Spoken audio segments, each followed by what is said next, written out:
እና እኔም ደግሞ እዚህ ቤት ውስጥ መጥቶ የሚያደርጋቸው የሚያሳየኝ ነገር ምናምን አይቼ ነው እንዴት ነው ትንሽ ልሞክር ወይም ደግሞ ልግፋበት ብዬ አሰብኩት። ሲቀጥል ደግሞ ይሄን ሁሉ መስዋዕትነት የምከፍለው ይሄን ለአንድ ልጄ ስል ነው፣ ለማንም ስል ሳይሆን ከዚህ በፊትም ብዙ የሆንኩለት ብዙ የተጎዳሁበት በብዙ መንገድ ራሴን ትቼ ለልጄ ያልኩበት ለአንድ ልጄ ስል ነው። አሁንም እንደዚህ መሆኑ እንጂ ምንም ጠፍቶ አይደለም፣ ምንም ማጥቻ አይደለም፣ ምንም ማንሶኝ አይደለም፣ ሰውም ጠፍቶ አይደለም። ግን በቃ ለልጄ ስል እስቲ መስዋዕት ልክፈል ለትንሽ ጊዜ እንኳን ቢሆን ብዬ ልሞክር ብዬ ነው እንጂ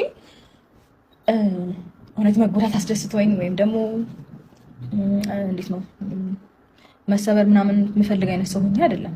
ግን እግዚአብሔር ይመስገን እንዳሳለፍኩት ችግር እንደምወጣው እንዴት ነው እንደምጋፈጠው ቻሌንጅ እኔ እስከዛሬ ድረስ አለው።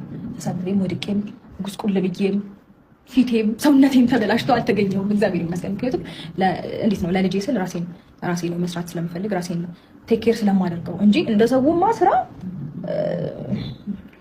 መሞከር የሚባል ነገር አያስፈልግም። ሩታ እውነት አሁን አንቺ የምታወሪው ነገር እኔ ልሞክር ወይ ደግሞ እንትን በቃ ሊትራሊ በቃ ማቆም ነው ያለብሽ እንዴ። አንቺ እኮ መጀመሪያ አንቺ ስትኖሪ እኮ ነው ገብቶሻል። ልዑልም እኮ መኖር የሚችለው መጀመሪያ አንቺ ልዑልን የፈጠርሽው ሴትዮ ስትኖሪ ነው ገብቶሻል።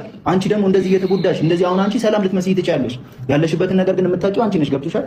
ፈጣሪና አንቺ ነሽ ያለሽውን በቃ ስሜትሽ እንድታውቂ የምትችይው። እኛ ደግሞ ሁሌም አንቺ እዚች ጋር የሆነ ነገር ስትሆኚ እኛም ከሌላ ጋር አንቧቧሮ እዛች ጋር የሆኑ ልጆች አሉ እዛ ጋር የሆነ ሰው አለ ፕላስ ደግሞ አንቺ ዘላለም አለምሽን አንቺ እውነት ውስጥሽ ግን ይሄን ነገር ተቀብሎታል። ቆይ አንዴ ልሞክረው ለልዑል ብዬ ነው። ልዑልም እኮ መጀመሪያ አንቺ መኖር መቻል አለብሽ። በዚህ ልክ እየተንገላታሽ እንደዚህ ከሰው ጋር እየታገልሽ ሲጀመር ቅድሚያ መሰጠት ያለበት ለአንቺ ነው አይደለ? ብዙ ነገር ላይ ግን ቅድሚያ እየተሰጠሽ አይደለም። ቅድሚያ ማይሰጥሽ ቦታ ላይ ተገኝተሽ አንቺ ራስሽንም የሆነ ነገር ውስጥ እንደገና ደግሞ የሆነ አለ አይደለ ሌላውን ሰው ስሜት የሚጎዳ ነገር እያደረግሽ